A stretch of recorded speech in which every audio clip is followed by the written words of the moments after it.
Vertical teleportation. Why down is the only way out? Ever wonder why every portal in Fromville moves vertically? Boyd in the well, Sarah in the basement, Tabitha in the tower. This isn't travel, it's displacement through the strata. From Fatima's pregnancy being an excavation of an old monster to the music box trapping souls in the deepest layer. We are witnessing a system that has become too heavy to function. Fromville isn't a prison. It's a burial ground for events that couldn't conclude, and the foundation is finally starting to crack. People often believe the town operates in cycles. They think it resets. They think history repeats itself. They think the conclusion is hidden within the beginning. But what if nothing ever resets? And what if nothing ever truly departs? Picture time here not as a straight line, but as sediment. Like layers of earth beneath your feet. 1978 didn't vanish. It didn't come to an end, it settled. Then 2019 settled on top, followed by 2022, and whatever comes next. Each tragedy isn't erased, it's compressed. The town isn't reliving history, it's standing on it. You could says what happened in Massacre 1978, when the town paint, in red it's star magic. Victor isn't merely a survivor, he is a fault line. He traverses layers that never completely sealed. He remembers because the layer he belongs to hasn't been buried deeply enough, it continues to press upward. When he dreams, he's not conjuring new images. He's tracing impressions from below. His crayon finds grooves that are already there, lines etched into the substrate. Victor doesn't choose what to remember. The layers decide what surfaces through him. That's why his memory feels fractured. Not solely because he's traumatized, though he is, but because he exists at the boundary between strata. Some days, 1978 pushes through, and other days, it sinks. He has no control over the pressure. The children Tabitha sees may not be ghosts. They could be impressions like fossils in stone. Events so violent that they've imprinted themselves into the very structure of the place. You don't see the past because it returns. You see it because it never left. When Tabitha climbs the lighthouse, she isn't moving through space, she's moving through depth. The higher she climbs, the deeper she goes. At the top, she reaches the thinnest layer. And when the boy in white pushes her, she doesn't fall forward. She falls through whatever came before. She falls until she hits a layer thin enough to breach Camden. Not because Camden is real, but because it's recent, uncompressed. The surface remains soft there. Lighthouse shifts under this perspective.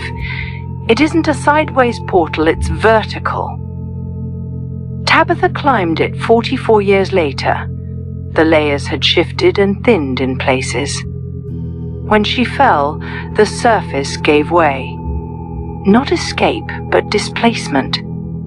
She didn't leave the system, but she punctured into a different stratum of it. But the pressure hasn't ceased. It's building. Because nothing here resets, it accumulates. This explains why things feel older than they are. Why the town appears stitched together from different decades. They coexist because they're not objects in the same timeline. They're artifacts from different strata, all exposed at once. Like a cliff face after erosion. You can see the layers Triassic, Jurassic, Cretaceous all stacked and visible. The town is a cross-section of its own history. The monsters feel outdated. almost theatrical. They wear old uniforms, a milkman, a grandmother, a smiling cowboy, not only because they're trying to deceive anyone, but because they belong to an earlier layer.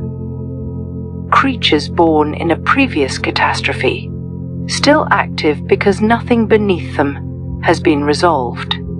They don't hunt randomly, they follow rules from their stratum. The invitation rule, the threshold rule, the talisman rule. These aren't universal laws, they're the terms of an older contract, one written in a deeper layer, one that was never annulled. The monsters aren't breaking into the present, but present is built on top. Sometimes, when pressure shifts, they surface, like bones rising through soil after rain. Each cycle adds pressure. Pressure compresses. Compression destabilizes. Eventually, geology teaches us pressure breaks stone. When Boyd killed Smiley, the system didn't reset, it reacted. The autopsy revealed a desiccated body with no blood, no fluids, just dried organic matter. Not a corpse, a husk. The body of something that had been compressed for so long it lost moisture, becoming sediment. Fatima became pregnant, not with a child, but with a replacement. The system doesn't create new monsters, it recycles old ones. It pulls them from lower strata and pushes them upward through a human host. That's not birth, that's excavation. Fatima isn't carrying life, she's carrying time. Compressed, compacted, waiting to surface. If time here is stratified, then escape is not horizontal. You cannot drive out. You cannot run out. The fallen tree isn't just a barrier in space, it's a marker of depth. When you see the tree, you've crossed into a deeper stratum, a place where time is denser, where the past has more mass. Every road out curves back because roads only exist on the surface, and surface here is an illusion, a thin crust over layers and layers of unfinished time. To escape, you would need to dig, not into tunnels, but into origin. The first layer, foundational event, the moment that occurred in 1506, before the numbers, the bottles, the tower, because in a stratified system, the end doesn't mirror the beginning. The end collapses into it. Boyd found Martin in the ruins, not underground, but in a structure that had collapsed. Access destroyed, and time folded in on itself. Martin was chained not just by metal, but by time, by layers pressing down on him. He couldn't move because he was pinned beneath the weight of everything that came after. When he cut Boyd and said, "My blood is your blood now," he wasn't infecting him with worms. He was transferring depth. Boyd now carries a piece of a lower stratum. The worms aren't parasites, they're markers, evidence that Boyd has touched a layer most people never reach. That's why he sees things others don't, such Father Khatri, Abby, Tian Chen. The visions aren't hallucinations. They're bleed-through. When you carry depth, the boundaries between layers thin. Boyd isn't going mad, he's becoming porous. The music box doesn't trap people in nightmares. It traps them between layers. When Julie, Marielle, and Randall fell into comas, they didn't sleep, but they sank. The music box played a frequency that destabilized the surface they stood on. They fell through into a space between 2022 and something older. They were still in the town, but in a version from a different stratum, a darker one, where the torture wasn't a nightmare, it was memory. Someone else's memory. From a layer below, they were experiencing time that had already happened, not to them, but in the place where they stood, because time here doesn't flow, it stacks. When you stand in the wrong place, you can feel the weight of everything beneath you. It's literally hell, and you won't talk about it. Even Randall's scared of it. When Ethan talks about quests, he's not being childish. He's reading structure. Children see things adults don't, because they haven't learned to ignore layers yet. They haven't compressed their perception into a single timeline. Ethan sees the town as a story, because stories have layers too: exposition, rising action, climax, falling action. But in Fromville, the climax never happened. The story stalled. Now, every new arrival is another character forced into a narrative that can't move forward. Not because it's stuck in a loop, but because it's buried under its own weight. The Crow Monocle isn't a children's book, it's a manual. Not for escaping, but for navigating depth.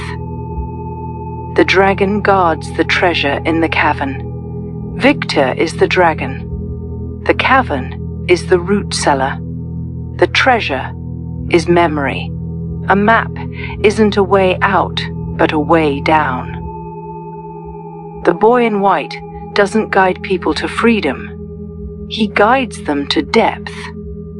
Every time he appears, someone moves closer to origin. Sarah went into the Crooch basement. Boyd went into the well. Tabitha went up the tower, which is the same as going down later. Ever wonder why they teleport vertically down below? You should ask yourself. The boy doesn't lie when he says this is the only way. Because it is. Not the only way out, but the only way through the layers, the compression, geology of accumulated time, to reach the first event, the one that was never closed, the one that initiated the sedimentation. When the deepest layer finally fractures, everything above it shifts. Not resets, but shifts. That wouldn't be a loop breaking it, would be a geological event. A rupture in time itself. Everyone standing on the surface would feel it. The town wouldn't disappear, it would reorganize. It would be exposed. Every hidden thing rising to the surface at once. Every unresolved event demanding resolution simultaneously. That's not an ending, that's a reckoning. Because Fromville was never a prison. It was a burial ground. For time that couldn't move forward. For events that couldn't conclude. For people who couldn't leave because they were already gone. The monsters don't kill you. They keep you in the stratum where your story stopped. Every new person who arrives adds another layer, another compression, another increment of weight. Until the whole structure becomes unstable. Until the pressure is too great and the deepest layer cracks. When the foundation fractures, you don't fall. You collapse inward, into all the time you thought was behind you, into all the history you thought was buried, into the beginning you never saw coming. Because it was always beneath you, waiting, compressed and ready to surface. The town doesn't reset, it accumulates. When the weight becomes too much, geology happens. Not in millions of years, but in a single terrible moment.